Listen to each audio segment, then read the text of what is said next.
Whether you're a skeptic or a believer, join me, Rob McConnell, as together we'll investigate the world of the paranormal and the science of parapsychology here on the X-Zone Radio TV show on XZBN and the X-Zone TV channel on Simul TV. Since 1990, the X-Zone Radio TV show has been the place where people dare to believe and dare to be heard. Together, we'll investigate UFOs, aliens, ghosts, Bigfoot, psychic phenomena, lake monsters, conspiracy theories, government cover-ups, the truth embargo, alien abductions, ESP, haunted locations from around the world, and so much more.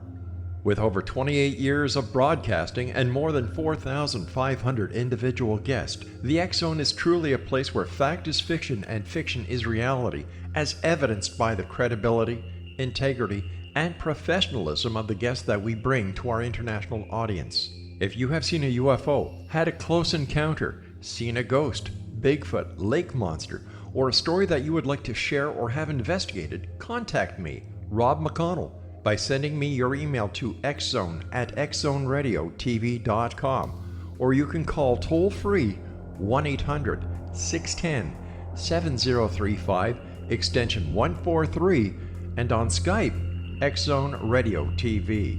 For more information on the X-Zone Radio TV show with yours truly, Rob McConnell, visit www.xzoneradiotv.com or www.xzonetvchannel.com or simultv.com and xzbn.net.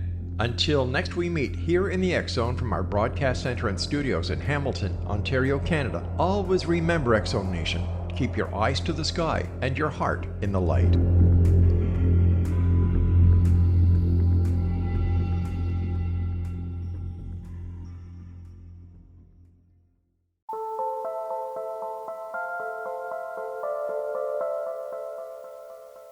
Good evening and welcome back to Paranormal Stakeout. I'm Larry Lawson, your host on this continuing journey to the other side to really find out what does exist after life. And tonight, as always, we're coming to you from the X-Zone Broadcast Network, headquartered in Hamilton, Ontario, Canada. And I'm speaking to you from beautiful Vero Beach in Fellsmere, Florida, at the Southern Command Post of the X-Zone Broadcast Network. Really excited tonight to have Mr. Alex Bobulinski, from Spectral Wolfpack Squad Paranormal in Birmingham, Alabama. Alex is a 28-year-old investigator from Birmingham. In the Deep South, the paranormal phenomenon are often found in remote and forgotten places, and that's exactly where Alex prefers to be. Sightings of Bigfoot and other strange creatures have been reported to be lurking in the dense forests of Alabama where Alex lives. When he's not tracking mysterious beings in the wild, he finds himself in some of the creepiest abandoned buildings looking for ghosts and evidence of local lore and legends as he films his expeditions into the unknown. With his laid-back approach, Alex brings a calming feeling to the investigation and is never flustered by any scenario. Alex, welcome to Paranormal Stakeout, my friend. Hey, thank you so much for having me, man. Yeah, good. Well, how is the weather up there in Alabama? And that's up there for me. So have you guys gotten rid of winter yet? Oh, yeah, we're pretty much jumped straight into summer. Today was pretty hot outside. We did a lot of gardening work today out in the yard, but we didn't get any snow this year or anything. So. Okay. Well, Spectral Wolfpack Squad Paranormal, and that name, along with all the things that you do, when did you get into the business and what brought you into it? What tell me about that. So, throughout my life, I would have paranormal experiences starting when I was a child. One of the first ones I can remember that I like to tell about was when I was in my room at my dad's house and I was sitting in bed and I looked up and there was a man sitting in the rocking chair in my room. And I felt safe around this man, so I got up and I walked over to him, and I was going to sit in his lap because he just felt familiar to me for some reason. And I hit the seat with a thud, kind of surprised me. I was like, what did I just see? Later on, I kind of put it together that I believe it was my grandfather, who I never met, who was my mom's father, and I think that he had came and visited me because a lot of the other kids in the family had been seeing him. People, they never met him, but they would say they saw Pawpaw, and they would like talk about him, even though they didn't even know he ever existed really, because they were so young. So after that, through the years, I would have other experiences, but as I got older, it was actually after my mom passed away when I started taking it more seriously and investigating more seriously, getting some equipment and things like that, as opposed to being a teenager, going out to graveyards and haunted locations with my friends. After my mom passed away, I got more serious about it. And that was in about 2012. So when around you say then was when I started. About 2012. When you say you took it serious, you just didn't think it was real before, and not even that so much, but just a sense of the investigative side. I was always a believer, and I was always very interested in all things unknown, like from Bigfoot to spirits, werewolves, things like that. And I was always seeking those things, but there was a point in time where I was like, this is what I want to do. I want to take this more seriously in an investigative sense, try to capture my own evidence, footage, things like that. And eventually I ended up started putting it out on my YouTube channel. I started the YouTube channel about, I think, 3 or 4 years ago. So that's when I finally started putting my stuff out there. What's your, tell our guests, where's your YouTube channel at? You can find, if you go to spectralwolfpack.com, you can find all my links and everything. But I do have the Spectral Wolfpack Paranormal channel, and I do have another channel called Bigfoot Bob, which is where I kind of split apart the paranormal and Bigfoot and keep one on one channel and keep the paranormal channel mostly revolving around paranormal phenomena.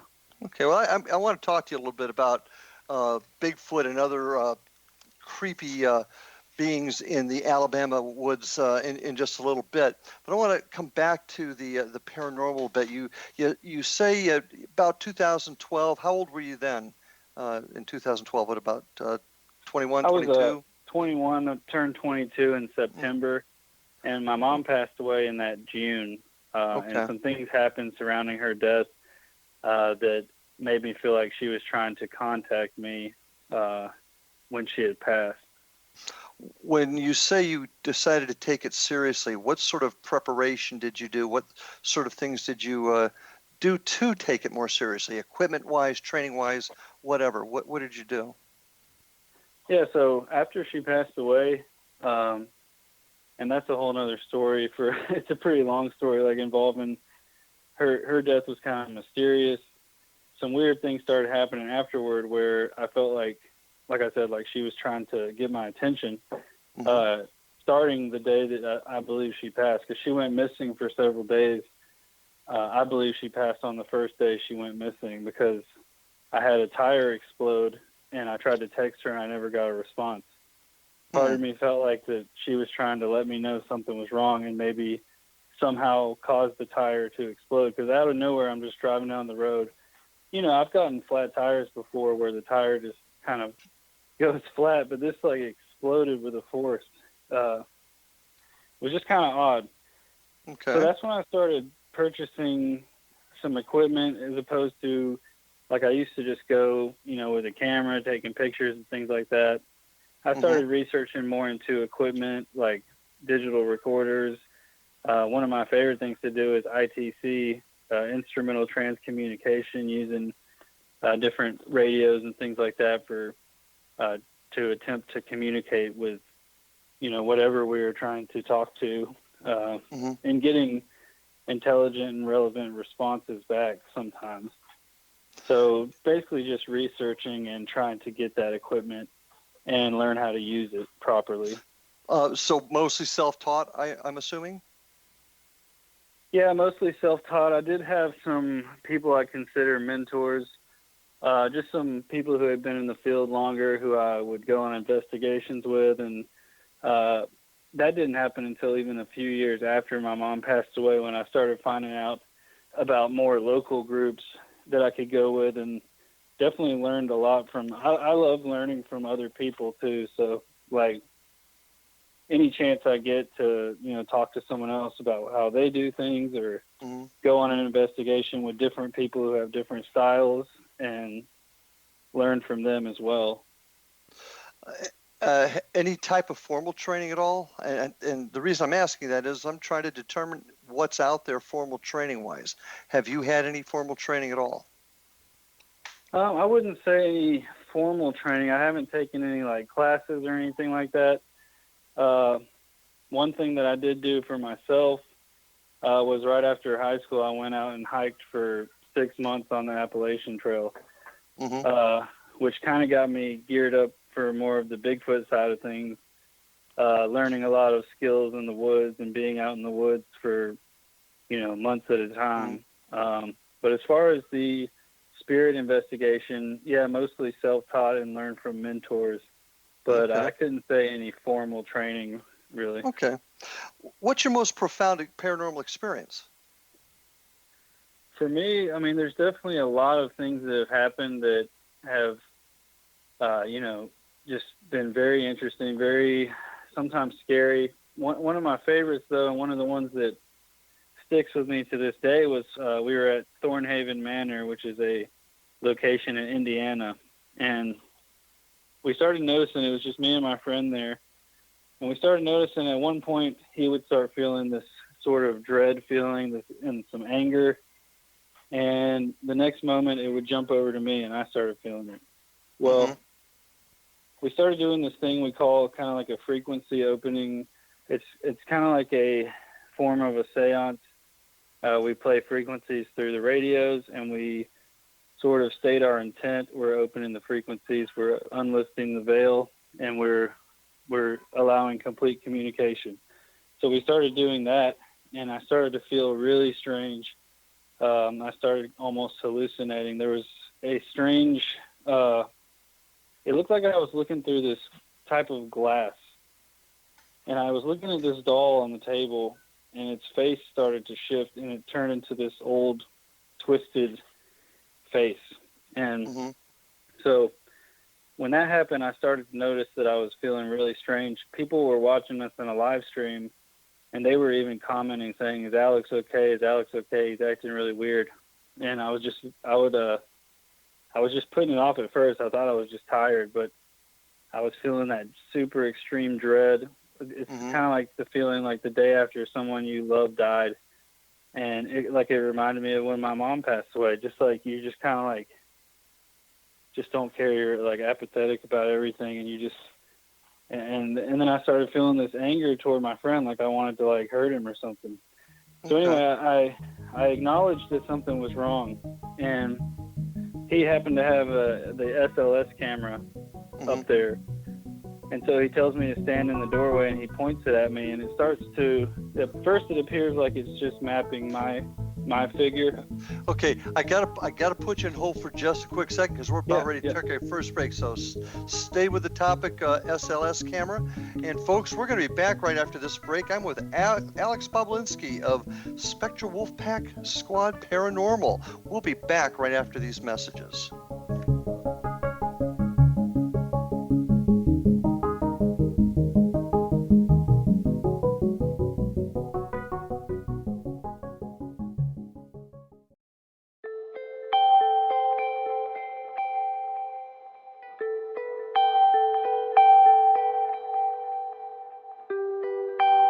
It's hard to listen to the news without realizing we're living in volatile, unprecedented times.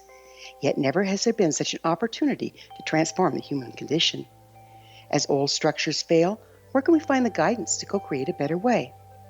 Find Your Path Home is an ever-evolving, leading-edge information, education, and healing resource center designed to support and guide you on your path to unity and enlightenment. Based on sound principles employed by shaman worldwide, we provide techniques that can support you through the current transitions, offering online shamanic classes, international long-distance shamanic healing sessions, complimentary Mission Evolution radio episodes and Stairway to Heaven TV vignettes, seminars, retreats, and much more. All of this can be found on findyourpathhome.com. So I was watching the X Zone TV channel last night when I was abducted by aliens, and they kept repeating to me over and over again, simultv.com, simultv.com. What's simultv.com? That's what I asked them. They had it written on the side of their UFO. How do you spell that? UFO. No, I mean simultv.com. simultv.com. simultv.com. Right. simultv.com. Interesting that you were abducted by aliens in a simultv.com UFO last night. Oh, yeah? Yeah. Now that you mention it, I remember now last night I was awakened from a deep sleep. My great-grandmother was standing there. She said she'd come from the hereafter to tell me about simultv.com. She even spelled it out for me. simultv.com, sonny boy. simultv.com. simultv.com, sonny boy. Wow. Yeah. Guys, you'll never guess what my psychic guru just told me. simultv.com. Exactly. Are you guys psychic too? Of course. We all know about simultv.com. simultv.com.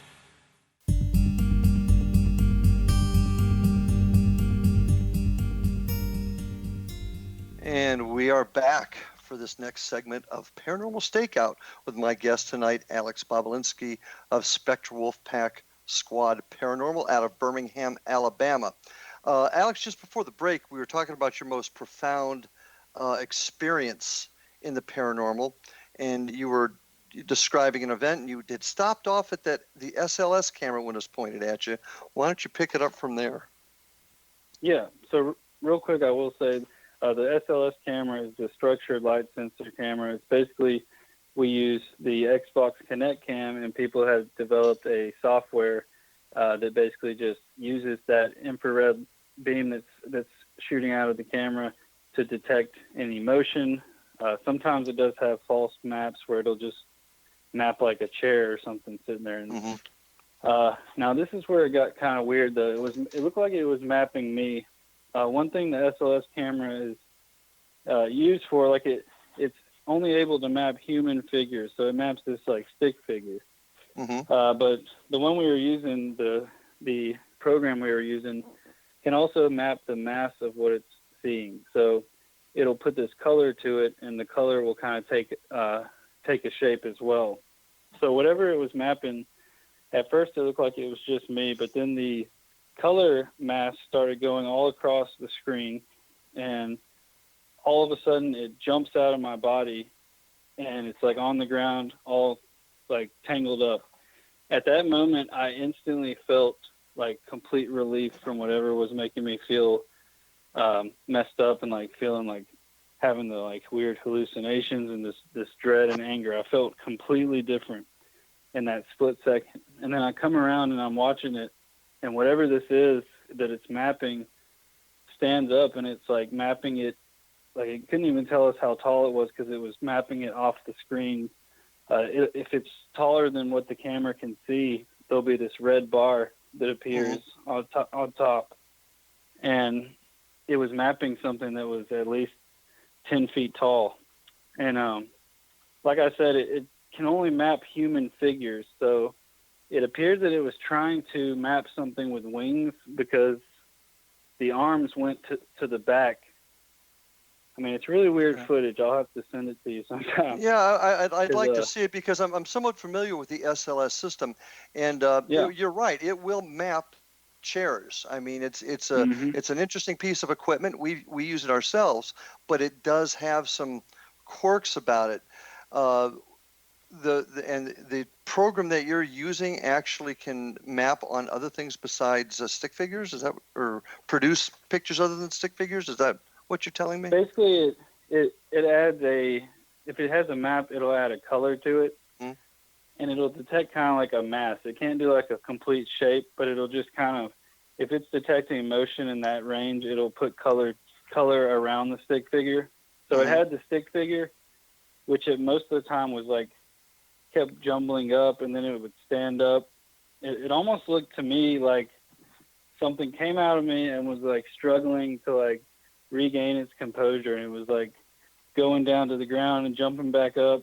Usually when there's a false map, it won't move like that. You know, it'll sit still and be on the chair, or whatever it's mapping. Now, I agree with that. Now, were you able to take a look at the piece of equipment and make sure it wasn't malfunctioning? When you bought the equipment, was there any training that came with it? Well, the one that we were using, my friend Eric from Epic Paranormal, he had designed it. So as far as we could tell, there wasn't. But it's hard to say. I mean, we were on an investigation. We were live streaming. Sure. It was hard to say if there was a malfunction. The strange thing too was the map suddenly disappeared, and he saw something coming. He thought that I moved in between, like where I was actually standing. He thought that I walked past him when the map disappeared, like as if whatever it was like came between us, and he got a glimpse of it. Mm-hmm. But yeah, I mean, like with most of this stuff, it's hard for me to say 100%. All that I know is that when he told me that it jumped out of my body, I had already felt this relief, like I felt normal again. The rest of that night, though, we didn't get many more hits on the SLS until later on. We were down in the living room area, and it started mapping a similar thing, a really tall thing. Mm-hmm. And then it started mapping another one, and they kind of formed together into this one jumbled up mess. So we just had a lot of weird stuff going on with the SLS, but like you said, though, I can't say for sure it wasn't malfunctioning. But just the way we were feeling, the way it kept bouncing back and forth between us, and I noticed after it had jumped out of me, I began seeing like light anomalies with my own eyes, like all over the place. Like I would go downstairs and I would see something, and I was actually the people watching the live stream. Were you still filming at this point, right? Yeah, we were still filming, and we didn't catch the stuff that I was seeing, but the people in the chat were noticing that I was acting just a lot more like, how a lot of times people know me for how calm I remain during investigations. On this specific night, I was kind of like, I guess, really excited and like getting a lot more amped up about things than I normally would, just from the level of things that were happening to me personally.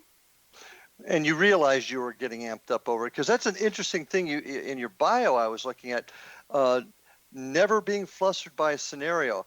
And I'm going to be honest with you, I've been a cop for 39 years, and I've never known anybody that has not gotten flustered over something at some point. What do you attest that to, your ability to not get flustered? I'm not sure. Like, definitely hiking the Appalachian Trail. Like, I've almost done it twice, and spending that much time out in the woods, like at night and things like that, have made me more comfortable in situations. Like, I go in the woods at night by myself all the time, something that even some seasoned Bigfoot investigators will not do. And for some reason, it just doesn't, like, get me flustered. Now, there's been times where me and my friend were at the same guy I was at Thornhaven with. We were at Posttown Elementary School in Ohio, and he's kind of like the opposite of me, like where I'm really calm. He gets like really excited when things happen, and will kind of like just freak out a little bit. One night we were upstairs and a door slammed, and he was in the other room, and you could hear him like screaming like, "Oh my God, the door slammed!" And on the camera you can see me, it like slams right beside me, and I just kind of looked over at it, and I'm like, "Door slam?" Like, doesn't even faze me for some reason. Well, you seem like a mellow dude, no doubt about that. How many investigations have you done, Alex? Gosh, it's hard to say. I mean, on my YouTube, I have, if you count all my live streams, even like home sessions and things like that, well over, I think, 500 videos. And that's just on the Paranormal channel. How often do you go out?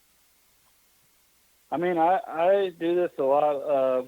Even, on location investigations is going to be definitely not as often, maybe like a couple times a month if I can. But I do sessions at home.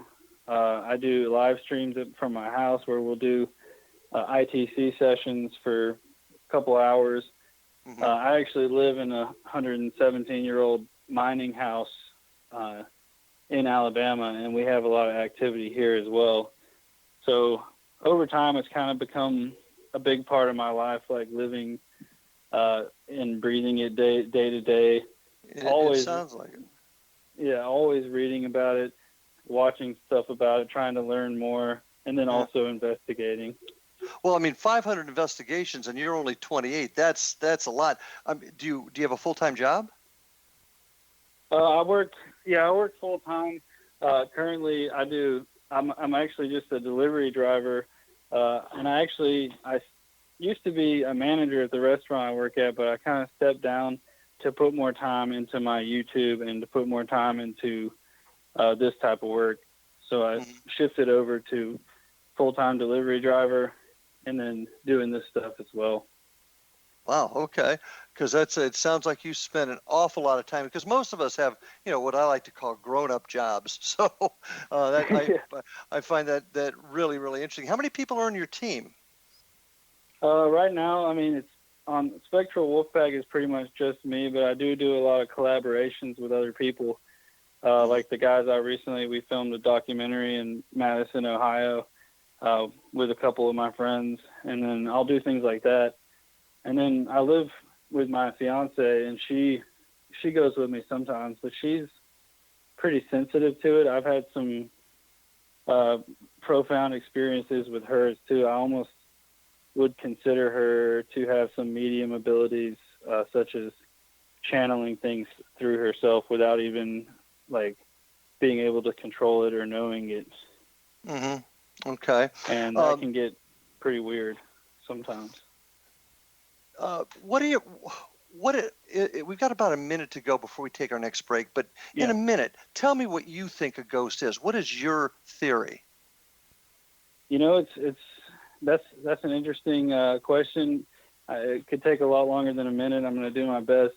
To me, I don't know 100% if it is human spirits. I mean, I'm sure there is some of that out there, but I can't say for sure. Some of the stuff that happens is just so mysterious and strange. Sometimes I even wonder if it's our own brains causing some of these things to happen. Like, for instance, if I throw a rock and say, "Can you throw a rock back?" and then a rock gets thrown back, could it have been possible that somehow I caused that to happen with my own thoughts? Philip's experiment out of Toronto. Listen, we are going to have to take our next break, but when we come back, let's talk about Bigfoot and the other creatures that lurk in the forests of Alabama. Folks, this is Paranormal Stakeout. My guest tonight, Alex Bobulinski from Spectral Wolfpack's Squad Paranormal. We'll be back right after these messages. They are here, and they've been here for thousands of years, making their presence known in the shadows. They might be seen by a lonely motorist on a deserted road late at night, or by a frightened and confused husband in the bedroom he is sharing with his wife. But who are they? What do they want? Why are they here? Perhaps most concerning, has the government been aware of their presence all along? The new book by Ellie Marzulli, UFO Disclosure, the 70-year cover-up exposed, delves into the world of UFOs. Can full disclosure be soon?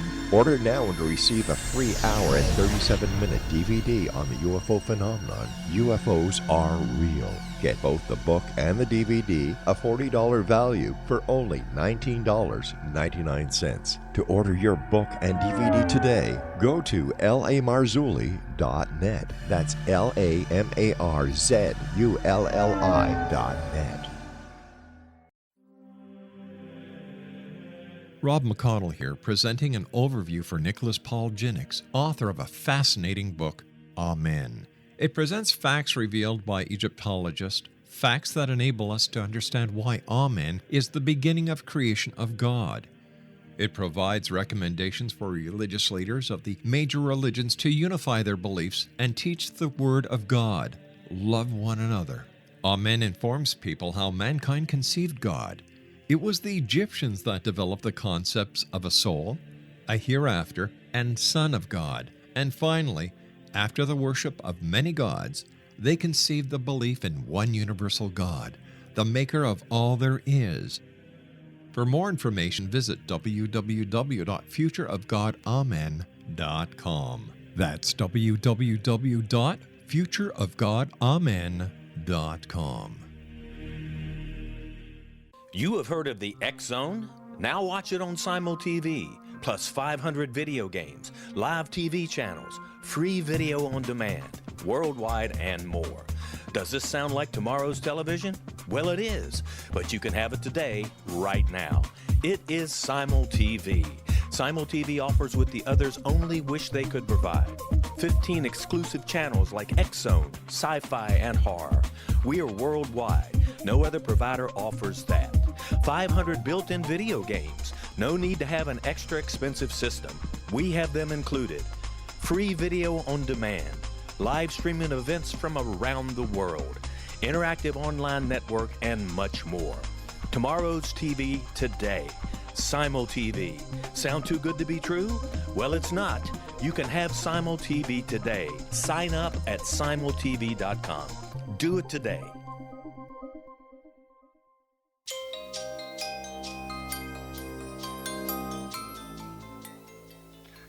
And we are back for this next session with Alex Bobulinski here on Paranormal Stakeout. Alex, investigator from Birmingham, Alabama, and he is the chief investigator for Spectral Wolfpack Squad Paranormal. And one thing that I found interesting about what you do, Alex, is that you also spend time with other aspects of the paranormal, cryptozoology in particular. You mentioned in your bio all kinds of creepy things in the forests where you live. Explain. Yes. One thing that a lot of people talk about in Alabama, they call it the Alabama white thing, and it's thing, Thang. You have to spell it.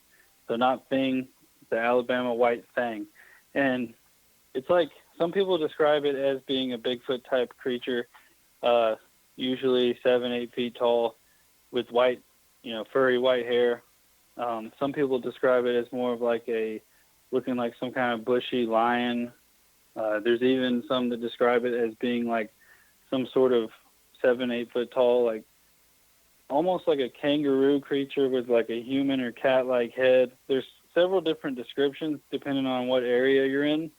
Because it's sighted mostly in North Alabama, but I have started to find sightings closer to Central and South Alabama as well. So that's one that I do investigations on and try to find people who have had sightings and document their sightings. And that's called the Alabama white thing. We have a lot of we have a couple of these witch legends out in the woods. Like there's the Hines Road Witch. There's this thing they call Huggin' Molly, which is in Abbeville, Alabama. It's kind of like a legend. They have like even on their sign riding into town, you can see it on the sign. Those aren't as much into the cryptid realm. You got Two-Toed Tom, which was a giant alligator with glowing red eyes, closer to the Florida state line. And the legend says that he actually crossed into Florida and no longer is in Alabama. We got the swamps down south where they say that Bigfoot can be out there, skunk ape. Well, what experience have you had? Have you actually experienced a Bigfoot sighting? So for my personal sighting, I can't say 100% that it was a Bigfoot, but whatever I did see was very tall. What happened was I went out to Talladega National Forest, which is I believe it's about 400,000 acres of wilderness, and I had hiked off trail. I went and followed this creek, and I actually night hiked out, and I set up camp when I got to this clearing because I was like, well, I better set up now. I might not find a good spot. Throughout the night, I had these weird dreams. Things were I woke up kind of feeling kind of weird. I got out of my tent, and I looked up on the ridge, and I saw something standing up there, like staring down at me. And from what I could see, it was covered in kind of shaggy like a light brown, maybe reddish brown fur. And when it noticed I was looking at it, it instantly took a couple steps back and was just gone. Mm-hmm. And like I said, I can't say for sure it was a Bigfoot, but something was up there watching me that had to be at least 6 or 7 feet tall. And other than that, I have had some really weird experiences, like hearing strange vocalizations in the woods, similar to what they call the samurai chatter, which it almost sounds like some kind of native, or some people describe it as sounding like samurais talking to each other. It's just this really weird, it's like gets really deep tones, also some high-pitched tones in there as well, and you'll hear it, and it definitely sends chills down your spine. Like, even for me, I remember the first night I heard something like that, which I was live streaming again, and people in the chat were saying that it sounded like some kind of native language, and we could hear it in the distance. But well, let me ask you this. Yeah. You've had experiences now with both ghosts and Bigfoot, or what you at least believe to be Bigfoot.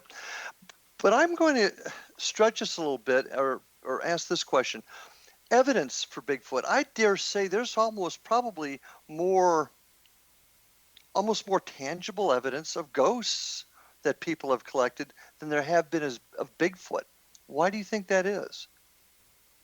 Yeah, it's an interesting question. I mean, because in the Bigfoot world, you have pretty much, there's like a couple different groups. Like, you'll have the people who are big into the flesh and blood stuff, and they don't want to hear anything about the paranormal being involved with Bigfoot.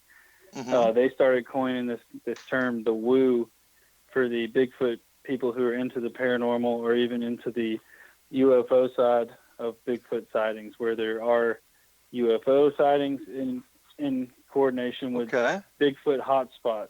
So, it's hard to say, but what I will say is that the Native Americans had a lot of legends about different creatures, like similar to Bigfoot. Like, they had, I believe it was the Choctaw had the Champe, which is like this cave ogre that they would talk about, as well as people talking about the little people, which some people would say are called the Fae, the fairy folk, sort of nature spirits, even elementals, things like that. Well, there's stories about the Fae being able to turn into giant monsters. So one of my theories, or things that I've talked about with some other people, is that maybe the Bigfoot are part of that realm, part of the nature spirit realm, and that's why that's why they only, they appear for certain people. They might appear for a few seconds and then be gone. You might find one footprint and nothing else around it. So your feeling is that it's not some sort of undocumented creature that roams the woods, that it's part of a dimensional creature? Personally, I do think there's more to it than just a flesh and blood creature. I think that if they are flesh and blood, they still have some sort of, I guess, considered, to us, it would be considered like mystical properties, or something that we don't understand. But I do think that could be possible. But is there any evidence linking that? I'm really I'm a big evidence guy, so that's why. As you should be. I mean, and definitely, it's important to always try to find that or gather that, and that's one reason I go out there trying to catch this stuff. See, for me, the best evidence we have is mostly like, and it's not really even evidence, I guess, eyewitness accounts and things like that. So like things that I've seen, like I saw something in the woods that I considered to be, I would just call them like will-o-wisps, these like blue strobe light they looked like insects, but they were blue light in Alabama. So, we have coordination with, like, you'll have someone see a Bigfoot and then they'll see these strange lights. Some people believe that the Bigfoot can turn into these things, turn into the lights and fly away or go somewhere else. You have sightings of the UFOs. But like you said, as far as evidence goes, there's not much, because people aren't catching that stuff on camera. Well, and that's always going to cause people to be suspect. Hey, and it happens in the paranormal ghost world also. We're not Absolutely. always getting evidence when people see something. They don't have a camera going. But this connection between ghosts, Bigfoot, and aliens, UFOs, Yep. that seems to be a trend. I find personally some concerns that is it folks maybe trying to reinvent themselves? Is it people trying to make themselves more relevant? What are your thoughts on that? For some people, definitely, like I do see, I mean, you're always going to have people, hoaxers, people trying to, you know, try to say that they saw the next big thing or something strange. For me personally, though, I do know that I've seen some things that I couldn't explain. Been there. So it's hard to say. Yeah, it's hard to say. And I can say, too, for myself, that some of the craziest things I've seen were not when cameras were rolling. Okay. So well, let me ask you this. There was a case, I believe it was in 2013, where a hunter supposedly shot a Bigfoot. I want to say it was up in the Northwest somewhere. And they supposedly got some sort of hair and body not body parts, but flesh that they tested. Are you familiar with that at all? I don't think I'm familiar with that story, but I have heard stories of people either claiming to have hair or, bodies. Like there was one in Georgia where someone had a body and it turned out to supposedly be a hoax. And see, and that's what I'm getting at. What are we going to do to stop people having the hoaxing, creating these hoaxes? Because it hurts everybody. And my biggest problem with Bigfoot, and I've got some very dear friends that are in that field, and I trust them as people and as friends. But why haven't we seen one? Why hasn't drones or satellite something picked up these large creatures moving in the woods? You think it's strictly because they may be interdimensional creatures? Is that? I mean, it's possible. I mean, Ron Moorhead has a book which is called I think it's called Quantum Bigfoot, which kind of goes into the whole quantum physics ideas about the different dimensions and things like that. Some people even talk about them being able to, like, being some type of like frequency, being some type of frequency that we can't see with our own eyes or our cameras can't see. And that's something that we deal with on the paranormal side too, frequency and vibration. Very interesting. But listen, we're getting ready to take our last break. So folks, I'd like you to stay with us. I've got Alex Bobulinski from Spectral Squad Paranormal with us, and stay with us for this last session coming up. This is Larry Lawson on Paranormal Stakeout.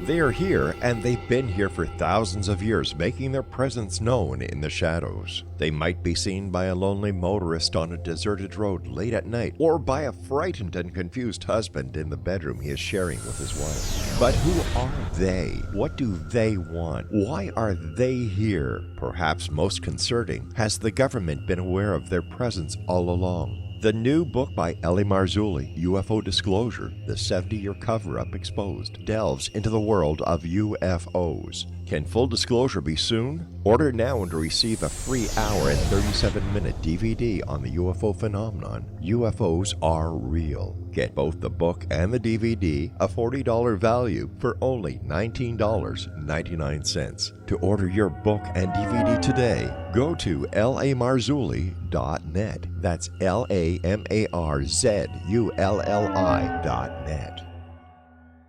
So I was watching the X Zone TV channel last night when I was abducted by aliens, and they kept repeating to me over and over again, simultv.com, simultv.com. What's simultv.com? That's what I asked them. They had it written on the side of their UFO. How do you spell that? UFO. No, I mean simultv.com. simultv.com. simultv.com. Right. simultv.com. Interesting that you were abducted by aliens in a simultv.com UFO last night. Oh, yeah? Yeah. Now that you mention it, I remember now last night I was awakened from a deep sleep. My great-grandmother was standing there. She said she come from the hereafter to tell me about simultv.com. She even spelled it out for me. SIMULTV.com, sonny boy. SIMULTV.com. SIMULTV.com, sonny boy. Wow. Yeah. Guys, you'll never guess what my psychic guru just told me. SIMULTV.com. Exactly. Are you guys psychic too? Of course. We all know about simultv.com. SIMULTV.com.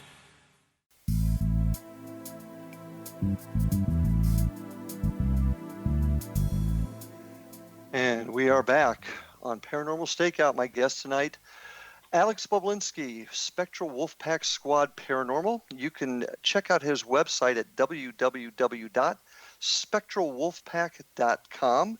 I'd also like you to go ahead and visit my website at www.paranormalfbi.com. You can also find me at www.paranormalfbi.com down here in Florida.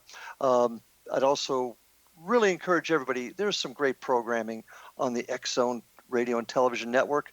Go ahead and come check us out. Check out all the great programs on there, www.xzone.net. In our last few minutes together, Alex, you've brought some interesting concepts together that I'm seeing happen more and more in the field these days, the connection of the ghosts and Bigfoot and even aliens. But I think the answer is going to be not only in the training that I talked about before, but the improvement in equipment. That's my opinion, but I'd like to ask you, where do you see the future of the field going? Where are we going to go from here? Yeah, I definitely think that a lot of awesome developers out there and people working on equipment and working on new devices and things like that.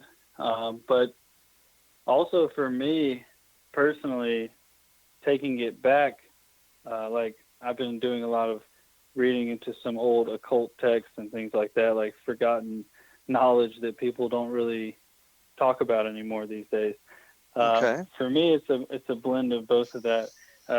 Looking into some of those old ways that people used to do things, well before there was any kind of camera or digital recorder. I like to do that, mix those with new equipment. So like now we can film those old school seances, or we can film things like that, or we can use scrying mirrors and film our sessions with that too, and hopefully we can catch something that we can show people. I know personally, like with some of the things that I've tried, I've definitely caught some really, I would say some of it's pretty compelling. Mm-hmm. Well, what sort of things have you done in these experiments when you've gotten compelling evidence to help keep the evidence sterile, if you will, to make sure that the evidence you've collected can't be attributed to something else, a car or light outside or somebody whispering? What do you do in order to keep your evidence pure? Yeah, it's definitely a hard thing to do in this because, when you're setting up experiments or things like that, you might not have any results, or you might have something happen, and you might do the same experiment again and get completely different results, when dealing with the paranormal. But that's not what I'm talking about. What I'm talking about, what do you do to set up your investigation to minimize things that could cause somebody to say, well, you didn't do this, or that could have been that? What do you do to minimize that? Yeah, the thing that I do, and really I guess it's all I can do. I try to film everything, and then of course, when I'm reviewing things, I'll try to look for those inconsistencies, or if anything happened that I can try to explain, keeping a skeptical mind about it. But it's definitely can be hard to do. Like, for instance, doing the ITC work, people can always say, well, that was just a radio frequency coming through, or a DJ, something like that. So it's definitely one of the harder things to do is presentation of evidence for people. Yeah, and the preservation of evidence to me is vital. And I don't know that we as folks in this field have done that very well. When you do an ITC session, for example, what sort of checks and balances do you put into place as that session's going on, whether it's just an EVP session or using a ghost box? Do you put any type of checks and balances in place? So, I mean, one thing that I like to do with any of my investigations is I don't like to speak in absolutes. Like, I won't say this is 100% what this is. I like to leave it. I like to show it to other people and see what their thoughts are on it too. Okay. As far as ITC though, personally, I'm a believer that whatever we are talking to, because I'm not going to say it's, human spirits or something else. I don't know what it is. I just know that for me and my personal experiences, I have heard things come through that seem to be relevant. And I can, and like I said, I'll put that out there and show people, and I'll see what they think. Like for me, some of my favorite responses are the extremely direct ones, or things where I'll ask if they can say something and it will say it back to me. Things like that kind of, I mean, you could still say that it's just the radio, because I guess it is possible. I mean, it's random coming through. I mean, the odds are pretty astronomical, I would think, for certain things to come through that I've asked that did come through, but it's hard to say. Well, when you catch this evidence, it's compelling, and I understand what you're saying, but I firmly believe that we can set some things into place that will at least minimize the opportunity for contamination of evidence. But what do you do with the evidence? Once you get it, you've collected it, you've got this great EVP, where do you put it? Where do you archive it? And how do you access it later? Yeah, so one thing I like to do, I keep it all on my hard drive on my computer, and also I'm not one to like hoard my evidence to myself. I put it out there, upload it online, and ask people what they think about it. I have some stuff that I keep private, like if it's a residential case or some private case that I'm working on for a person. But I like to keep it on my computer, put it on YouTube, and get it out there. One thing I do specifically with like ghost box or EVPs, I will sometimes use some equalization, try to bring out the mids and really bring out the voices. Sometimes even trying to slow them down to see if we can make out what certain things say, doing things like that. But also I like to upload raw footage just so people can see that it is just not been messed with at all or anything like that. Well, okay, and do other people have access to your computer, for example, where you store your evidence? No, I mean, I'm the only one. It's up here in my office, and I'm the only one who uses this computer. See, that's also a concept that comes from my law enforcement background. Evidence has got to be kept where it cannot be contaminated by anyone else. And I don't think that's something that we do in the field enough, and that's keeping evidence in a spot where you can testify. If you had to go to court, you want to be able to testify. Nobody's had access to this evidence to alter it. And I don't think we do enough of that in this field either.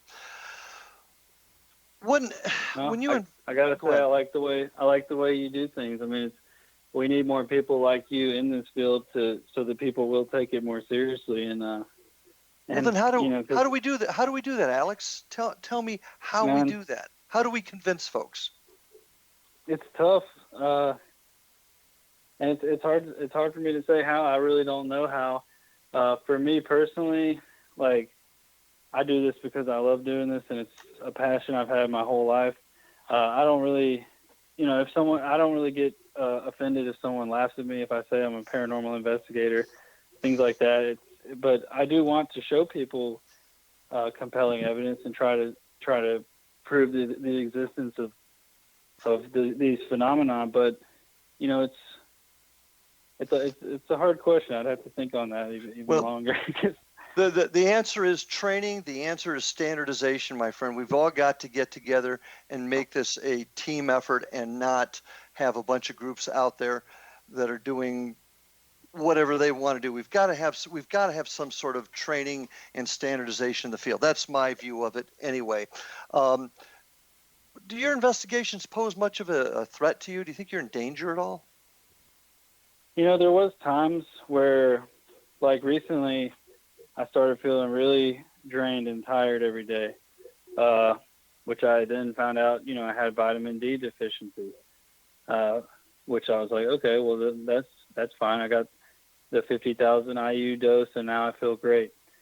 But then I started noticing that several other people who investigate a lot were having the same issue. So then I started wondering, does this stuff drain your vitamin D, or are we just not getting enough sun? Or are we just out at night? Are we, out at night too much and not during the day?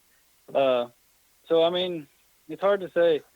There's an example of a study, an experiment that could possibly be done if a group of folks but that's the sort of thing that we need to do. Yeah, exactly. That's tangible. That has the possibility of being tangible evidence.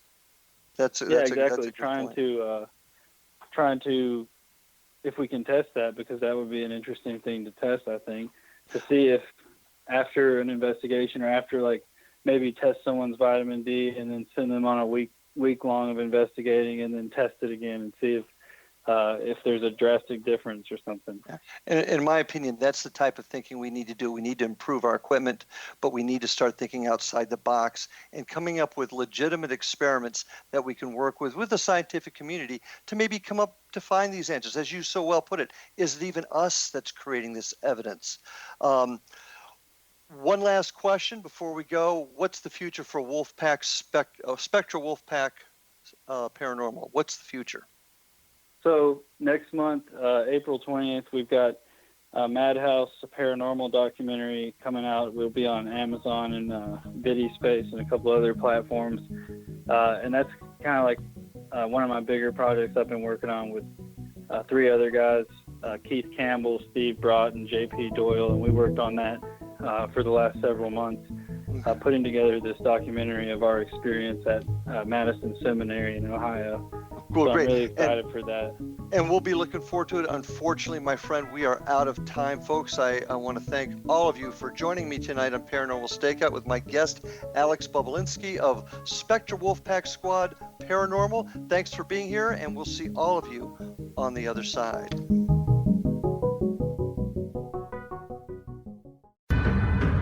If you are looking for a safe, zero-calorie natural option to the harmful artificial sweeteners on the market today, Just Like Sugar is what you're looking for. Just Like Sugar is a wonderful natural alternative for those health-conscious people who choose a calorie-restricted diet with a great, pure, sweet flavor that tastes just like sugar. Just Like Sugar is a great natural option for people suffering from diabetes and may be useful in restricted diet programs where standard sugars are not allowed and does not cause a laxative effect of some other sweeteners. Just Like Sugar comprises a perfect blend of chicory root fiber, natural calcium, natural vitamin C, and Just Like Sugar's sweetness comes from the natural flavors from the peel of the orange. Just Like Sugar is a natural alternative to harmful artificial sweeteners and will change the way that you believe all natural sweetener products taste. Just Like Sugar is available at your local Whole Foods markets, Wild Oats markets, Henry's, Sun Harvest, and many other fine natural food stores in the U.S., Canada, and worldwide.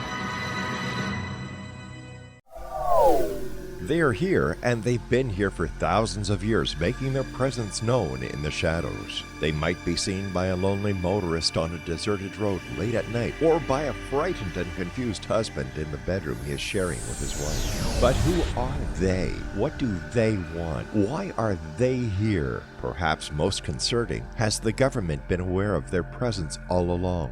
The new book by Ellie Marzulli, UFO Disclosure, the 70-year cover-up exposed, delves into the world of UFOs. Can full disclosure be soon? Order now and receive a free hour and 37-minute DVD on the UFO phenomenon. UFOs are real. Get both the book and the DVD, a $40 value, for only $19.99. To order your book and DVD today, go to lamarzulli.net. That's LAMARZULLI.net.